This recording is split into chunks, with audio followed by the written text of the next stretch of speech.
Hello,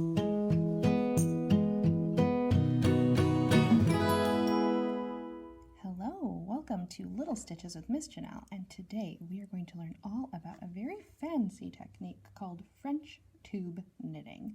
So, in the kit that you picked up from your library, you should have a paper towel tube, a couple of popsicle sticks, a plastic needle, and some yarn.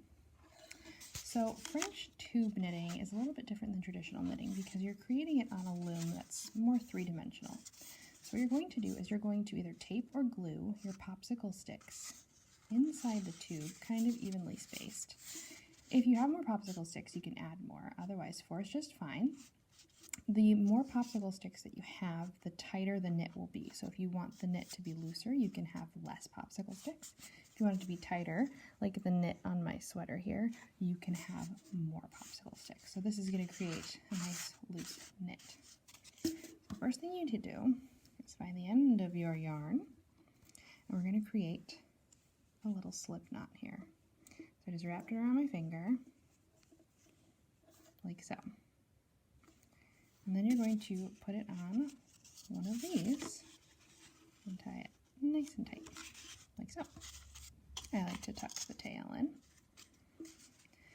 So what's going to wind up happening is we're going to work around this limb and create a knit that's going to look a little bit like a knit snake, and it's going to start around the outside and the knitting will fall inside of the tube here and will come out this end.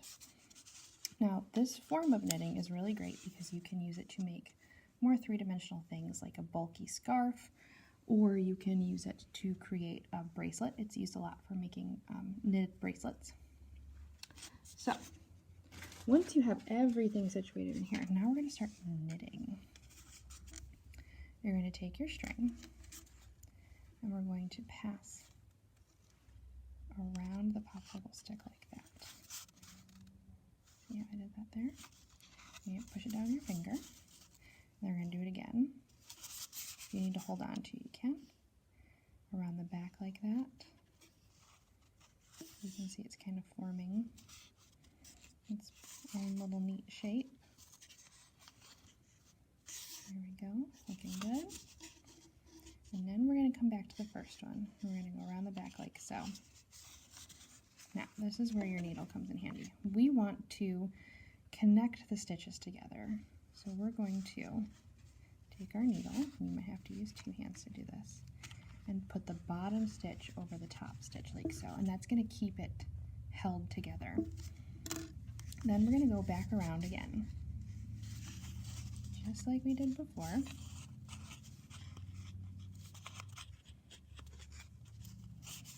Alright, and you can see I have this kind of cross pattern happening right here.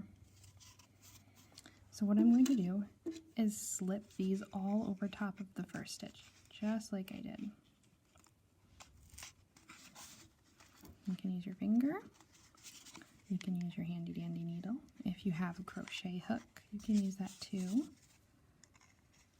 But what this basically does is it locks the stitch in place and starts creating our knitting. See that?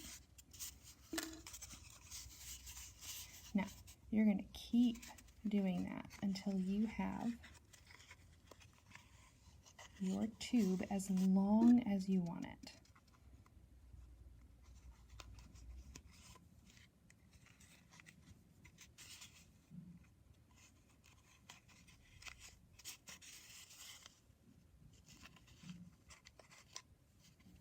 If your top stitch slips off, totally fine. Just put her back on there.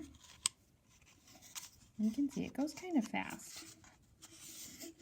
But we're creating this really interesting kind of a snake thing that's happening here. But again, you just keep going around the back like so. And you can see the cross pattern that's happening. Another neat trick that you can do to kind of keep the string from slipping off is you can glue a button to the top of the popsicle stick, which will kind of make a stopper for you. So it's a little bit more difficult to put the yarn over it. So you really have to work to do that so it won't slide off if you have problems with it sliding off very easily. You're going to keep going around, like I said, until you have it the length that you want it. And then you're going to do what we call casting off, which sounds really complicated, but it isn't. So after you make your fancy loop like this, you're going to want to make sure that it's nice and tight, because then we're going to start weaving the end. So in order to do that, you're going to take your end and cut it, and you're going to go through this and pull it up and off. And then you go to the next one, put it through, and then pull the whole thing up and off. And then you'll go to the next one. You'll pull the string through, all the way through, like that, and pull the whole thing off the loom. And then you do that to the very last one. And when you pull it off, it should come off into a nice snake, and then you can just tie it into a knot. Then you can do whatever you'd like with your French knit tube. You can create a bracelet, a necklace, maybe a scarf. You can knit a bunch together and connect them all together to start making a blanket or something for your doll or your action figure. That would be pretty cool. But that is how you do a paper tube French knit. I hope you had so much fun with me today for Little Stitches, and I can't wait to see you guys at the library very soon. Have a good day.